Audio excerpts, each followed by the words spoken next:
Je lui dis qu'il vient et qu'il nous envoie en enfer, si le Seigneur nous envoie en enfer, ou qu'il nous envoie au Seigneur et qu'il nous envoie au ciel. Mais là, il va être sous pression parce que sa fille est là, Jochebed est là. Amen. Et quand sa fille est là, c'est que la mère attend à la maison. Donc, fait qu'il ne faut pas qu'on le retarde.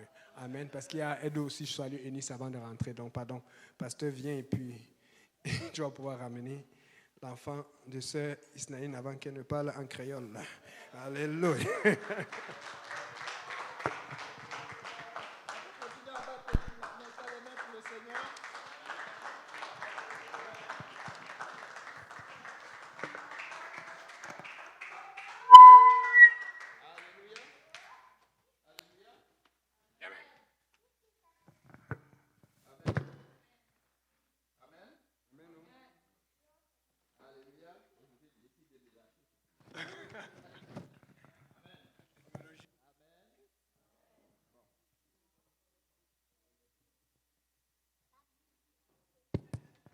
Alléluia. Amen. Je dis toujours qu'il y a des choses on peut changer, mais la doctrine on ne change pas. Amen. Alléluia. Si ça ne va pas, on retourne à l'ancienne. Amen. Mais la doctrine, lorsqu'on la change pour retourner, c'est trop compliqué. Amen. Est-ce qu'on peut se lever et puis battre, n'est-ce pas, les mains pour le Seigneur?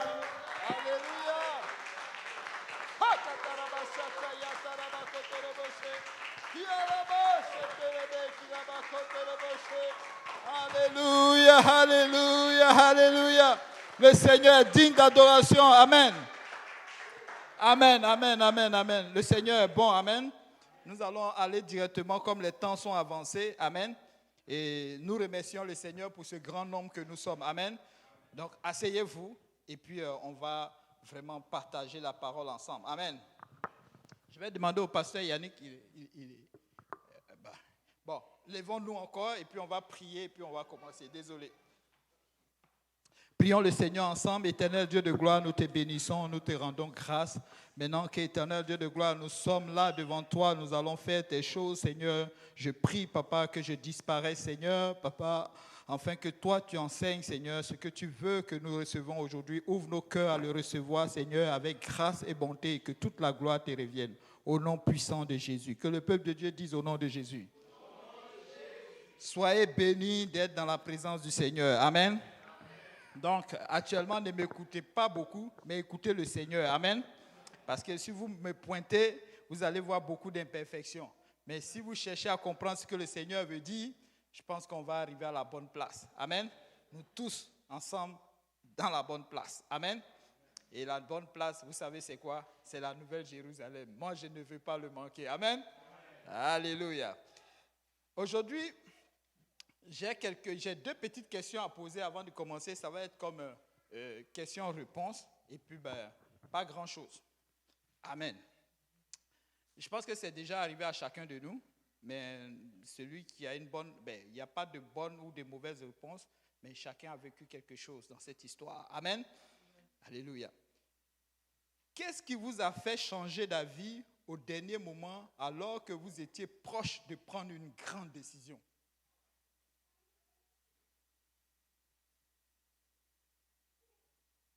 Quelle est la décision que vous avez prise à la dernière minute et qui a changé votre vie? La salle est silencieuse. Oui. Le baptême? Amen. Tu peux nous dire un peu, tu étais en route vers...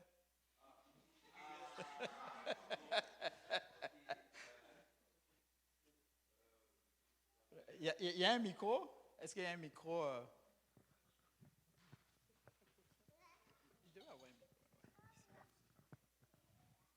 Si, avant de me faire baptiser, je n'avais pas d'église. En 2 minutes.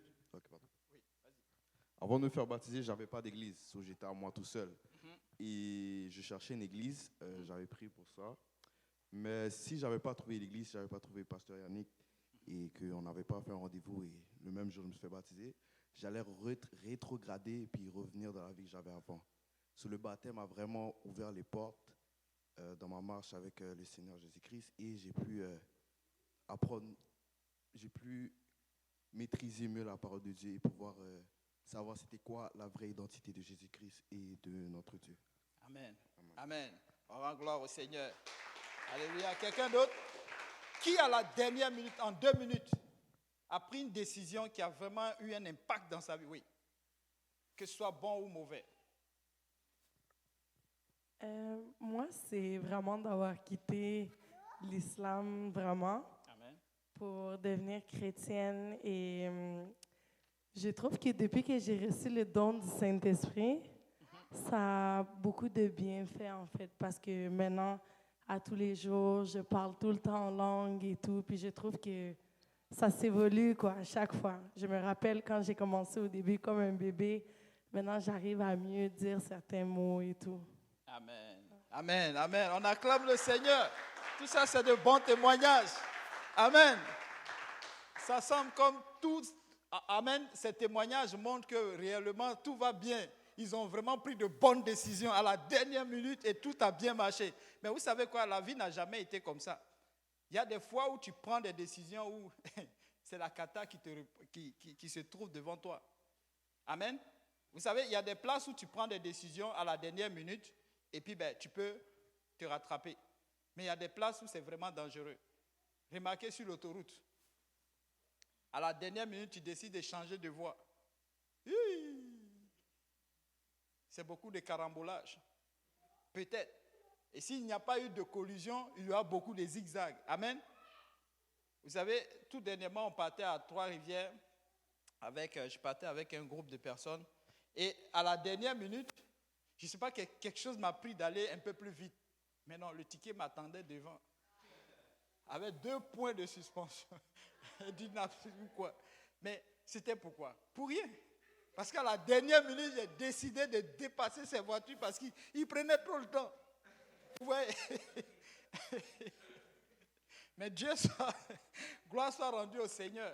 Et ça, ça va me prendre peut-être quelque temps, mais je dois payer encore, n'est-ce pas, pour cette prise de décision de dernière minute. Amen. On va aller, n'est-ce pas, dans la Bible. On va partager une écriture qui va nous montrer aussi quelqu'un qui a pris une décision à la dernière minute. C'était bien pour lui. Mais souvent, quand on réfléchit, on se dit, c'était mieux même qu'il ne prenne pas cette décision-là. Amen. Et là, il s'agit du salut. Amen. Dans 2 Rois, chapitre 20, versets 1 à 5. Si Papa Ludo peut nous aider à lire. J'essaye de couper un peu pour aller rapidement, on n'a pas plus beaucoup de temps. 2 Rois chapitre. Ouais, 2 Rois chapitre 20, versets 1 à 5. Il s'agit d'Ézéchias. En ce temps-là, Ézéchias fut malade à la mort. Le prophète Isaïe, fils d'Amos, vint auprès de lui et lui dit, ainsi parle l'Éternel. Donne tes ordres à ta maison, car tu vas mourir et tu ne vivras plus. Ézéchias tourna son visage contre le mur et fit cette prière à l'Éternel. Ô Éternel, souviens-toi que j'ai marché devant ta face avec fidélité et intégrité de cœur et que j'ai fait ce qui est bien à tes yeux. Et Ézéchias répandit d'abondantes larmes. Isaïe, qui était sorti, n'était pas encore dans la cour du milieu lorsque la parole de l'Éternel lui fut adressée en ces termes. Retourne et dis à Ézéchias, chef de mon peuple. Ainsi parle l'Éternel, le Dieu de David, ton père. J'ai entendu ta prière, j'ai vu tes larmes. Voici, je te guérirai. Le 3e jour, tu monteras à la maison de l'Éternel. Continue un peu. J'ajouterai à tes jours 15 années. Je te délivrerai, toi et cette ville, de la main du roi d'Assyrie. Amen. Vous voyez, voilà un cas. Ézéchias. Il a commencé à pleurer parce que Dieu est venu lui dire, il a reçu, n'est-ce pas, la nouvelle qu'il va mourir. Il était malade et réellement, il partait vers la mort. Mais Dieu envoie son prophète pour lui dire, mon frère, oui, c'est ça, il pleure. Lorsqu'il reçoit la nouvelle, il va pleurer. Il se répand. Donc réellement, il était dans une situation difficile. Il ne se repentait pas. Il s'était totalement opposé à Dieu. Mais quand il reçoit la nouvelle de sa mort, qu'il va quitter cette terre, il se répand. Donc c'est la mort qui l'amène réellement à réaliser son état de pécheur. Donc s'il n'avait pas la mort là, il n'allait jamais se repentir. Et il se repent. Il pleure. À la seconde là, sa foi a dépassé les montagnes. Dieu dit, waouh! C'est impressionnant. Ésaïe qui était venu lui annoncer la parole, il n'était même pas arrivé chez lui. Le Seigneur lui dit, retourne. Le gars là a changé. Et il va, il lui dit, oui, le Seigneur va ajouter à tes jours. Mais si c'est la mort qui nous effraie pour nous amener à la repentance, c'est grave. Amen. Parce que nous ne sommes pas éternels. Et ça là, c'est un cas que nous assistons dans l'église. Beaucoup de personnes roulent dehors. Tu vas les voir courir à l'église. Pourquoi? Parce qu'ils sentent la mort arriver. Il y a une maladie qui les a contraints à courir vers ici. Un jour, je raconte toujours cette histoire. Quand je témoignais à quelqu'un, il me disait, est-ce que tu es malade? Je lui disais que je vais à l'église et que c'est ceci. Il me demande si je suis malade. Donc pour eux, c'est quand tu es malade que tu dois courir à l'église. Vous savez, souvent quand on prend une décision de dernière minute, c'est vraiment, ça peut être bon, mais c'est très délicat. Comme je vous l'ai dit, quand vous êtes sûr de vous-même, vous pouvez prendre une décision et c'est correct à la dernière minute et ça va peut-être vous bénir. Mais il y a des fois, ça peut être très dangereux. Regardez ce frère-là, il a vraiment demandé pardon au Seigneur. Et le Seigneur est revenu sur ses voies. Il dit, je te donne encore 15 années. Si vous lisez par la suite, vous allez voir que ces 15 années, il a fallu même qu'il ne les vive pas. Il a fallu même qu'il, je vous le dis, il fallait même qu'il meure et qu'il parte en même temps. Parce que ça a été les années les plus pires même de sa vie. Parce qu'il s'est totalement opposé au Seigneur. Pourquoi aujourd'hui on réclame la vie au Seigneur? Pourquoi tu réclames, n'est-ce pas, la guérison au Seigneur? Si c'est pour retourner comme avant. Amen. Et ce n'est pas le seul cas, les décisions de dernière minute. Souvent, ça peut nous bénir. Souvent, ça peut nous bénir. Peut-être que je suis en train de parler à quelqu'un aujourd'hui. Peut-être qu'il est prêt, il attend à la dernière minute avant de pouvoir prendre une certaine décision. Mais laisse-moi te dire, ce n'est pas toujours évident. Amen. Donc, si tu as l'occasion aujourd'hui, tu peux te repentir de tes péchés et te faire baptiser au nom de Jésus-Christ et recevoir le Saint-Esprit. Au lieu de sortir encore, aller attendre. Pourquoi attendre? Pourquoi tu cherches encore quelque chose de nouveau? Souvent, on va chercher un miracle. Souvent, on va chercher que l'Éternel lui-même nous parle. Souvent, on va chercher qu'il y ait telle situation avant que je ne bouge pas. Souvent, tu n'as pas besoin d'attendre cela. Souvent, tu n'as même pas le temps de l'attendre. Et que la chose va arriver. Amen. C'est pourquoi le Seigneur dit, c'est l'heure. C'est le moment. Je frappe. Si tu ouvres, j'arrive. Amen. C'est le moment. Tu peux prendre la décision aujourd'hui. Qu'est-ce qui t'empêche de prendre une décision aujourd'hui? Amen. Dans Luc chapitre 23, n'est-ce pas, au verset 26 à 43, la Bible nous dit, comme il emmenait, n'est-ce pas, il prit un certain nombre, il prit un certain Simon de Cyrène, qui revenait, n'est-ce pas, des champs, et il le chargeait de la croix pour qu'il le porte derrière Jésus. Là, nous sommes en train de partager, n'est-ce pas, la crucifixion de Jésus.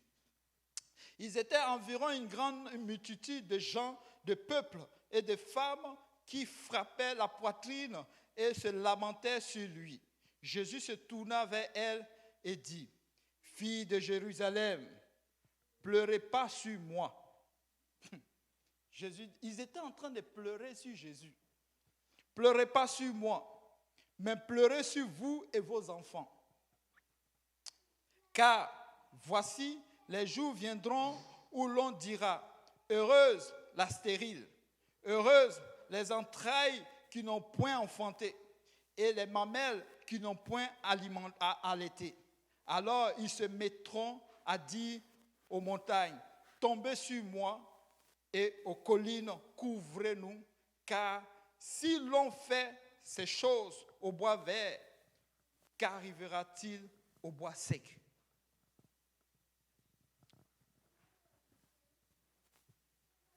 On conduisait en même temps deux malfaiteurs qui devaient être mis à mort avec Jésus.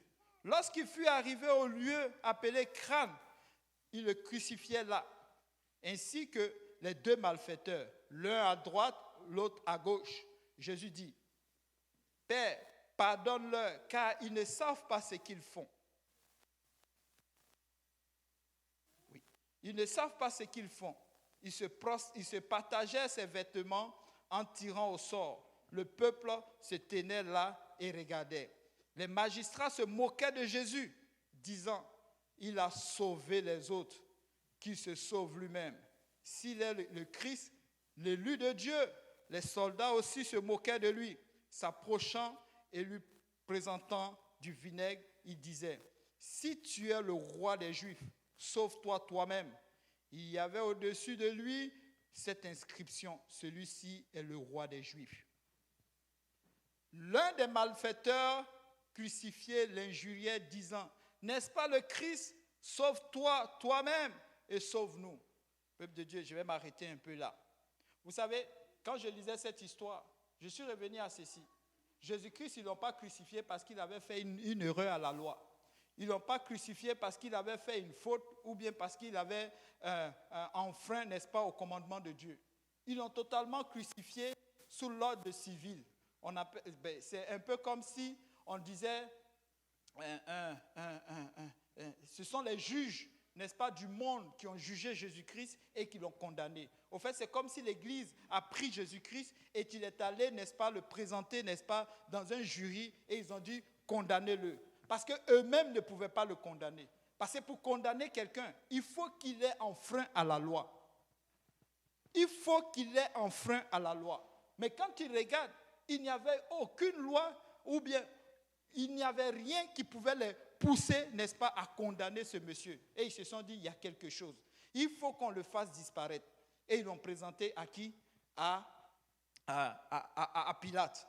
Pourquoi? Tout simplement parce qu'ils ont donné un faux témoignage. Le témoignage, c'est qu'ils troublaient à l'ordre public. Troubler à l'ordre public. Mais est-ce que vous avez besoin que ce soit vous qui signifiez qu'il trouble l'ordre public? C'est le Romain qui vous domine. Amen. S'il trouble l'ordre public, c'est le Romain qui doit venir le chercher. Quand j'assiste souvent certaines personnes, n'est-ce pas, dans l'église, qui à un moment donné convoquent leurs frères à la justice, il y a un problème. Amen. C'est comme si la loi de Dieu n'est pas aussi puissante pour pouvoir gérer cette affaire. Ils se sont décidés qu'il fallait coûte que coûte le chasser, l'enlever, parce qu'il soulevait les foules. Et ils vont donner un faux témoignage. Mais quand on amène, n'est-ce pas, Jésus devant Pilate, Pilate dit, mais moi je ne trouve rien dans ce monsieur. Je ne trouve rien. Il est totalement innocent. Selon les lois, nos lois que nous avons, il est innocent.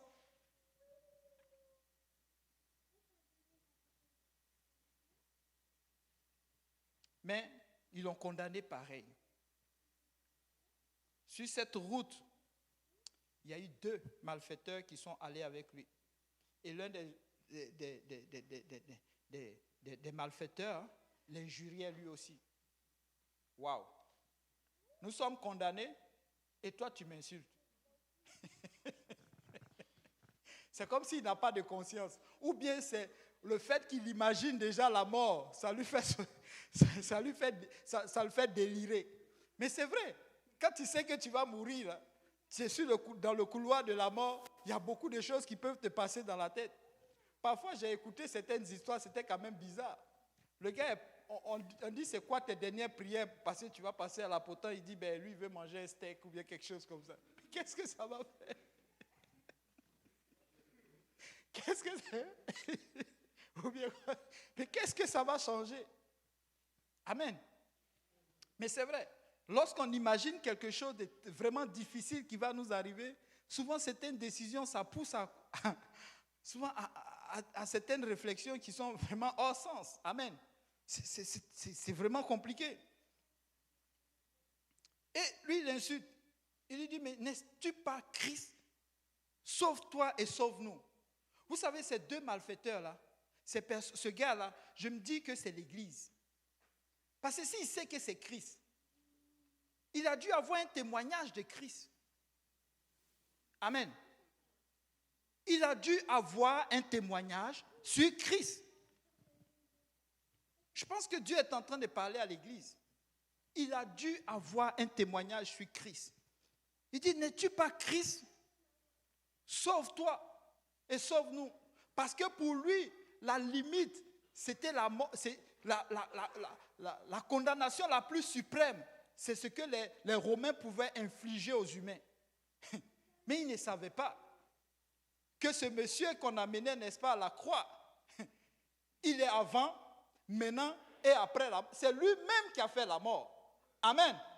Il a la clé, n'est-ce pas, de la vie.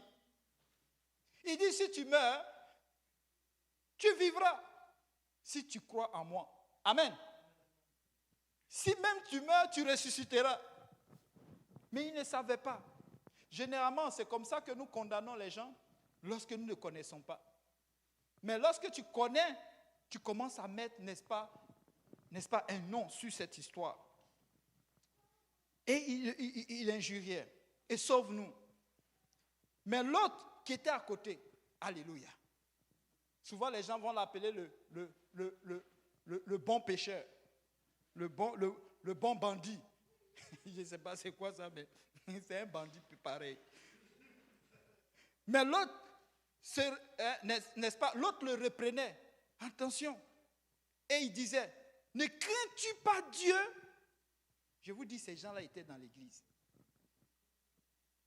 Ces gens-là étaient dans l'église. Aujourd'hui, je crois que Jésus-Christ a été condamné par le politique plutôt que par les lois chrétiennes. Ne crains-tu pas Dieu, toi qui subis la même condamnation pour nous, c'est justice, car nous recevons, n'est-ce pas, ce que nous méritons, nos crimes, mais celui-ci n'a pas fait de mal. Donc, face à la mort, il a eu un témoignage puissant de Jésus-Christ. Je vous dis qu'ils étaient dans l'église, ils étaient juifs. Parce qu'il a entendu les témoignages. La Bible nous dit quoi? La foi vient de ce qu'on a. Il a entendu. Il a vu les gens l'injurier. Peut-être même avant même qu'il ne vienne à la croix, il entendait parler de Jésus-Christ, les miracles qu'il le faisait. Et ils ont eu le privilège d'aller à la croix avec lui. Il a vu comment les gens ont partagé ses vêtements. Il a vu comment les gens ont craché sur lui. Comment les gens, n'est-ce pas, l'ont injurié. Et une phrase, je crois, qui a vraiment bouleversé tout en lui, ça allait être, Père, pardonne-leur, car ils ne savent pas ce qu'ils font. Jésus-Christ a toujours pardonné. Vous savez, nous sommes ici par amour. Sans l'amour de Christ, on ne va nulle part. Malgré tout ce qu'on lui a fait. Mais l'amour a toujours prévalu pour l'être humain. C'est pourquoi aujourd'hui, il se tient là. Si ce n'est pas par sa parole que tu vas te repentir, aucun miracle sur cette terre ne va t'amener à te repentir aujourd'hui. C'est pourquoi quand les gens lui disaient, fais un miracle, on va voir. Il dit, ben non. Vous avez qui? Vous avez les apôtres, vous avez la loi et les prophètes. En un mot, vous avez les Écritures. Amen. À l'époque, il n'y avait pas de Nouveau Testament. Il n'y avait que l'ancienne loi, l'Ancien Testament. Donc, vous les avez déjà.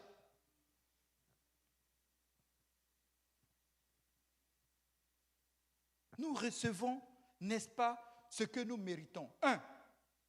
Il voit en ce monsieur quelque chose, le dernier espoir peut-être. Mais il s'est levé comme ça par la foi. Il confesse ses péchés. 2, il se répand. Et vous savez quoi? Il va au pied de Jésus-Christ. Souviens-toi de moi quand tu reviendras dans ton règne.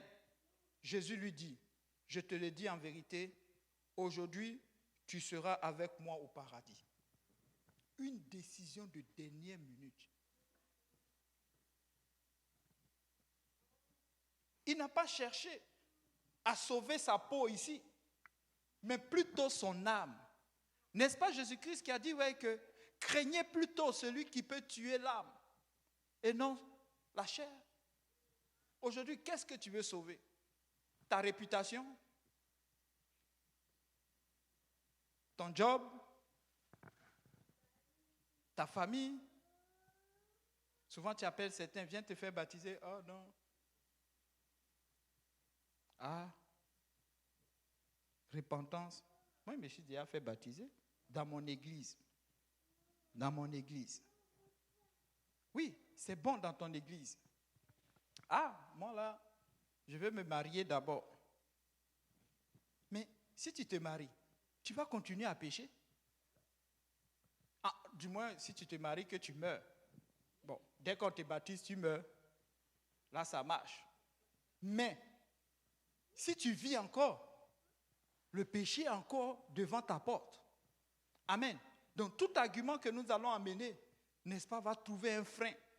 Pourquoi? Parce que Jésus-Christ a payé, n'est-ce pas, la chose la plus extrême pour qu'aujourd'hui, on n'ait pas à trouver d'argument face à, n'est-ce pas, à la voie du salut. Amen. C'est pourquoi Jésus-Christ t'appelle aujourd'hui. Dans lequel des deux bandits tu te reconnais aujourd'hui? Est-ce dans celui qui dit à Jésus-Christ, je n'ai pas besoin de ce que tu as fait, ou bien dans celui qui dit, je reconnais mes péchés? Vous savez, nous tous, nous sommes ici, nous sommes tous pécheurs. C'est pourquoi nous avons besoin de nous repentir tous les jours. Ce n'est pas parce que tu as reçu le Saint-Esprit, baptisé d'eau, rempli du Saint-Esprit, on t'appelle archibishop, que tu ne peux pas te repentir. Non, tu vas toujours pécher. Oui, il y a des gens qui se font appeler archibishop. Je ne sais pas à quel niveau ils sont, mais peut-être proches du Seigneur. Je ne sais pas. Oui, nous avons besoin de nous repentir tous les jours, avant de chanter, avant de prendre, n'est-ce pas, le micro, avant même de rentrer, même avant de dormir. Quand tu rentres, tu dois te repentir. N'importe qui, le Seigneur dit, je ne trouve aucun qui est juste. Tout le monde est pécheur devant lui. Nous tous. Mais nous avons aujourd'hui la porte à son amour. C'est par la grâce que le Seigneur nous sauve. Au moyen de la foi. Ce gars-là, il avait une soif. Et il avait foi. Vous savez quoi? Quand le Seigneur a entendu ses paroles, il n'a même pas cherché à regarder ses péchés passés. Quelqu'un me dit, mais comment je vais faire? Si je me répands, comment je peux savoir que le Seigneur m'a pardonné? Voilà un exemple. Le bandit là à la croix. Le Seigneur n'a même pas cherché à savoir quel genre de banditisme il a fait. S'il a tué quelqu'un, s'il est, comment on appelle, violeur ou quoi que ce soit. Non, juste, Seigneur, souviens-toi de moi. Il se répand. Il dit d'abord qui il est. Est-ce que ce soir, tu peux dire au Seigneur qui tu es? D'abord, la vérité, c'est que si tu demandes au Seigneur de l'aide, le Seigneur va venir t'aider. Mais souvent, l'orgueil nous pousse que nous croyons que nous sommes capables de tout. Nous pouvons le faire nous-mêmes. Non, le Seigneur dit, sans moi, vous ne pouvez rien. Cette phrase-là est vraiment puissante, les frères et les sœurs, ceux qui m'entendent. Dans toutes choses, je vais toujours rendre ce témoignage. Il y avait, n'est-ce pas, ma belle-sœur qui, aujourd'hui, qui a un petit garçon. La fois où, à l'époque, elle n'était pas ma belle-sœur, on était allé pour la déménager, en même temps on l'a évangélisée. Ce jour-là, elle venait en tout cas, elle nous racontait son histoire et tout son témoignage des fausses couches qu'elle a eues, n'est-ce pas, dans sa vie. Elle était tellement déprimée. Mais nous, on lui a simplement dit, répands-toi, fais-toi baptiser. Pour nous, on a pris ça à la légère comme ça. La femme, elle a obéi. Elle s'est fait baptiser, remplie du Saint-Esprit. Et elle nous donne ce témoignage. Elle dit, chaque fois, frère Simplice, il y avait un homme qui rentrait dans ma maison, dans la chambre où je suis couché avec mon mari. Je n'arrivais pas à le chasser. Mais le jour où je me suis repenti, je me suis fait baptiser, j'ai eu la force de lui dire, tu ne rentreras pas ici. Et cet homme n'est plus jamais rentré dans la maison. Gloire soit rendue au nom de Jésus-Christ. Je vous le dis, c'est par lui. C'est une grâce. Si nous sommes devant ici, ce n'est pas parce que nous méritons quelque chose. Ce n'est pas parce que nous voulons prendre telle autorité ou bien telle ici. Mais c'est simplement encourager le peuple de Dieu, n'est-ce pas? Encourager, n'est-ce pas, les humains, n'est-ce pas, à suivre la voie du Seigneur. Vous savez, aujourd'hui, tu peux décider. Tu peux décider. Si tu n'as pas encore décidé, tu peux décider. Tu peux décider. Il n'y a rien qui te prend. Il n'y a rien. Vous savez, souvent, on prend des décisions, mais quand tu regardes, tu as l'impression, je vais le dire pareil. Vous savez, quand on était dans le monde, on parlait aux filles. Amen. Dites Amen. Yannick. Pasteur Yannick. C'est ça. Hein? Comme aussi les filles parlaient aussi. Amen. Tu croises quelqu'un là, tu ne le connais pas, il te dit des mots. Et là, tu as confiance en lui. Tu le suis. Vous allez dans la maison, vous dormez et puis tu te réveilles le matin en bonne santé. Il ne t'a pas tué. Souvent même la personne même prépare pour toi. Tu manges, les yeux fermés. Mais on te dit, viens, tu allais te faire baptiser. Tu dis, attends, j'ai appelé ma maman d'abord.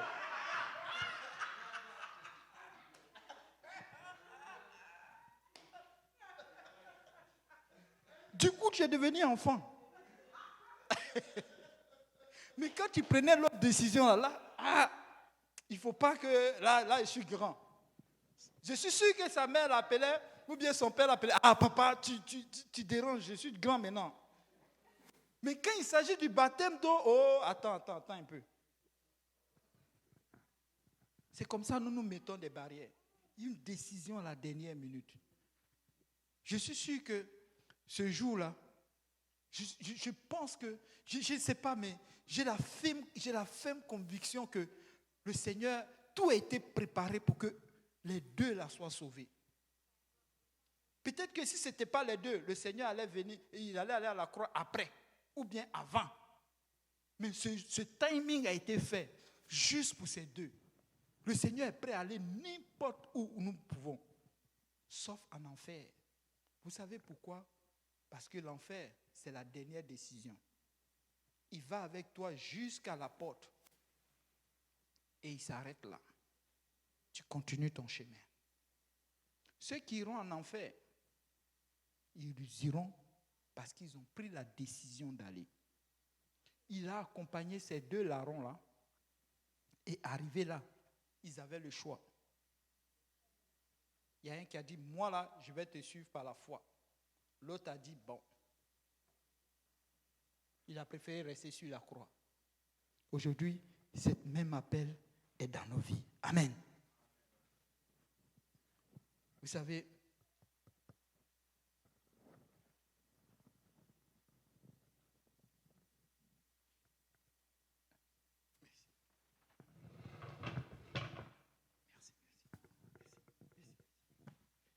nous sommes à la fin. Je suis en train de parler de la fin. Vous savez, conférence de Montréal-Nord, c'est 3 enseignements ou 4 enseignements que j'ai suivis. J'ai suivi à la maison, j'ai poursuivi le monsieur jusqu'à l'est. Je vous le dis, ça m'a mis à terre. Il n'y a pas une place où il a enseigné et qui ne parle pas dans notre vie. Très souvent, ce qui nous amène à la repentance, c'est lorsque un message est donné et qu'on regarde notre vie. Quand nous n'allons pas à la repentance, c'est parce que nous prenons le message et nous regardons la vie de quelqu'un d'autre. Nous regardons la vie d'un frère au dehors là-bas qui n'est pas encore sauvé. Nous regardons la vie d'un frère ou d'une sœur qui est quelque part. Mais et si tu regardes toi-même ta vie? Et si tu regardes toi-même ta vie?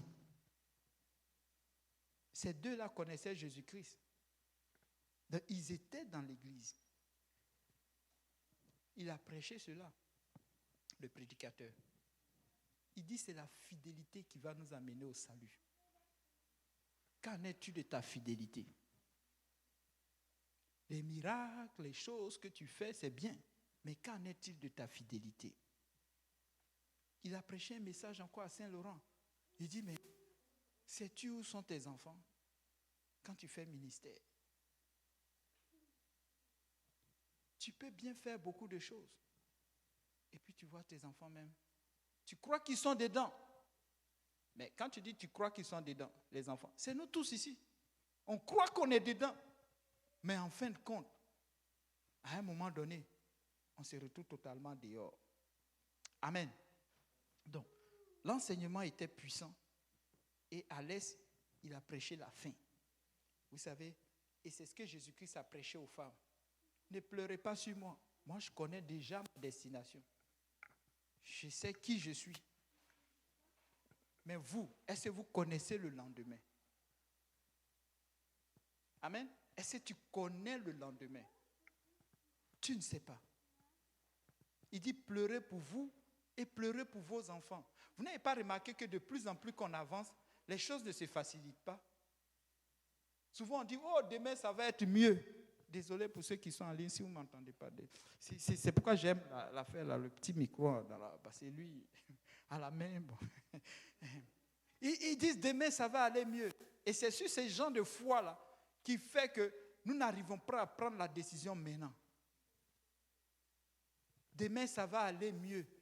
Demain, on va faire ça. Mais demain, il peut y avoir Covid-19. Et puis, personne ne sort de chez lui. Demain, tu peux arriver là et puis un accident te prend. Même en sortant d'ici. Amen. Demain sera mieux. Il n'y a que le Seigneur qui le contrôle. C'est pourquoi il dit aux femmes, priez pour vous-même et pour vos enfants. Parce qu'il annonçait les temps difficiles. Et réellement, ces temps difficiles arrivent. Et nous pouvons lire les signes aujourd'hui. Oh, nous pouvons lire les signes aujourd'hui. Si quelqu'un dit qu'il est tellement aveugle qu'il ne voit pas, là c'est un problème. On peut le délivrer. On peut prier, le Seigneur va le délivrer et il va voir les signes. Il peut suivre une étude biblique et il va voir les signes.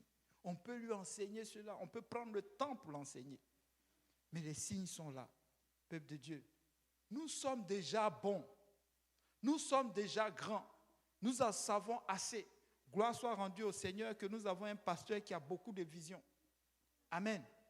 Bientôt, ils s'en vont à Moncton. Toute une équipe va aller à Moncton, aller bouleverser l'état spirituel là-bas.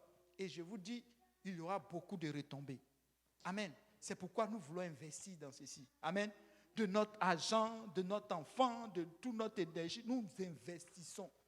Amen. Nous allons tout donner. Nous allons rattraper ce qu'on peut rattraper, ce qu'on ne peut pas. On ne va pas se lamenter sur eux. On va continuer, mais nous allons toujours être là pour ouvrir nos bras. Pourquoi? Parce que le Seigneur a donné avec amour et nous aussi nous voulons donner avec amour. Que le Seigneur nous bénisse.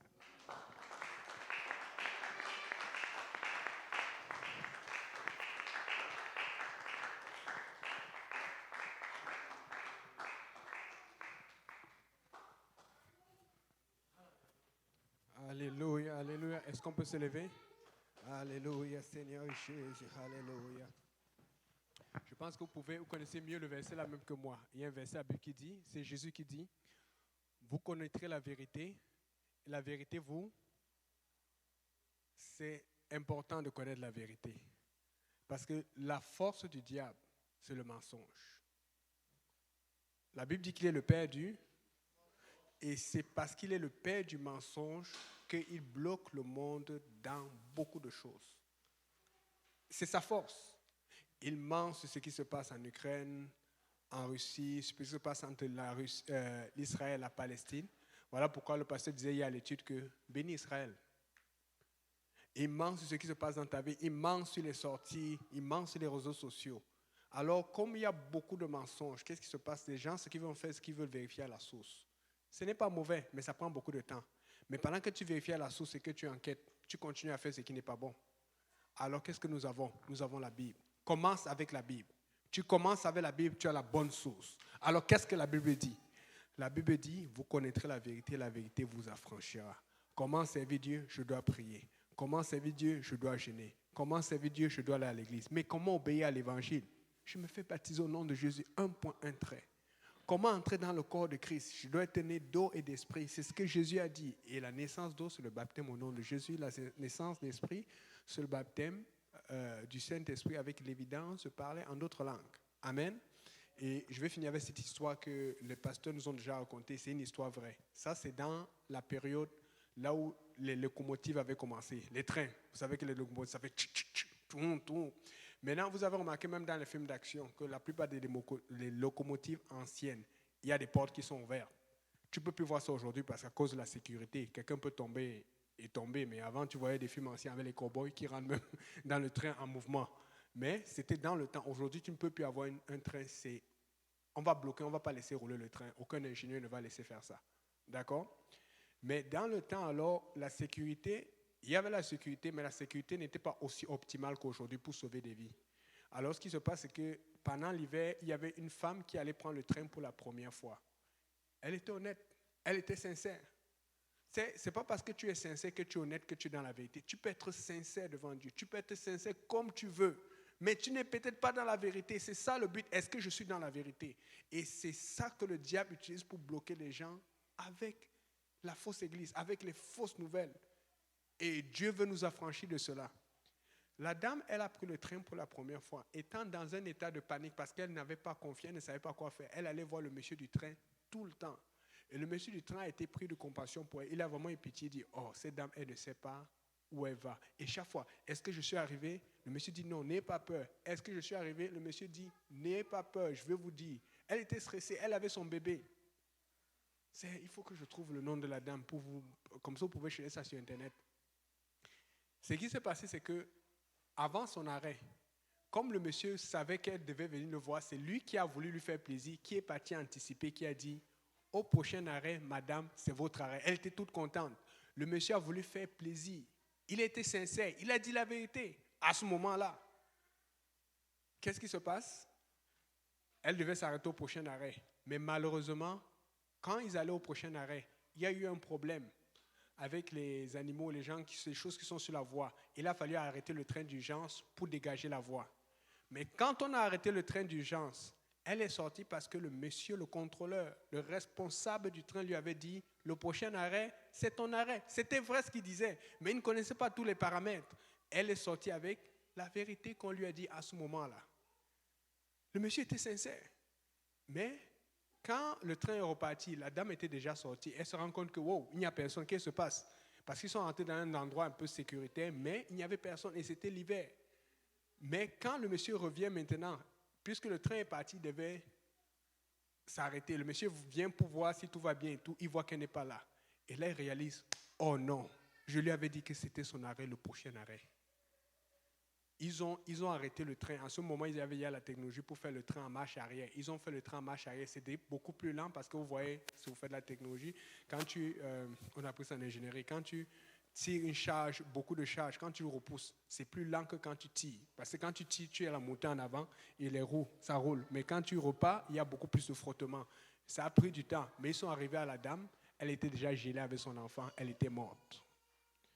Le monsieur a eu presque une crise cardiaque. On l'a soigné. Il a été sincère. Mais ce n'était pas vrai. Ce n'était pas son prochain arrêt. Et le problème, c'est que le diable utilise ça pour nous tuer. Mais Dieu t'a dit, vous connaîtrez la vérité vous affranchira. Tu prends la vérité, tu l'appliques, elle t'affranchit. C'est pour ça que ce monde est aveugle. Les gens, pour s'informer, ils vont écouter les informations. Quelle information? L'information est contrôlée par Satan. Ils vont mettre un peu de vérité, beaucoup de mensonges. Il va te dire c'est ça. Tu vois bien qu'il y a quelque chose qui ne marche pas, mais tu ne sais jamais c'est quoi le fond de l'histoire. Moi, j'ai appris une chose. Si je ne connais pas le fond de l'histoire, je vais savoir ce que la Bible dit. Qu'est-ce que la Bible dit par rapport à cela et je vais le faire et je vais te protéger. Comme ça, si j'arrive devant Dieu, j'aurai un argument. Seigneur, ta Bible disait ça, j'ai fait cela. Mais si tu arrives devant Dieu, tu vas dire quoi? J'ai écouté l'information. Dieu t'a dit la parole c'est la vérité. Jésus le dit dans Jean 17, ma parole c'est la vérité. Donc si j'ai obéi à la Bible, j'obéis à la vérité. Un point, c'est tout. Mais je ne sais pas ce qui est compliqué là-dedans. Et on crie cela. Tu ne veux pas que cette voix revienne à la fin des temps, te hanter encore.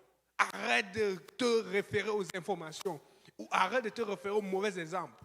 On a des gens qui sont apostoliques, mais ils ont des pasteurs trinitaires. On a des gens qui sont apostoliques, ils ont des pasteurs des églises de prophètes tel. Il y a des gens qui ont des cartes d'apôtres, des cartes de prophètes.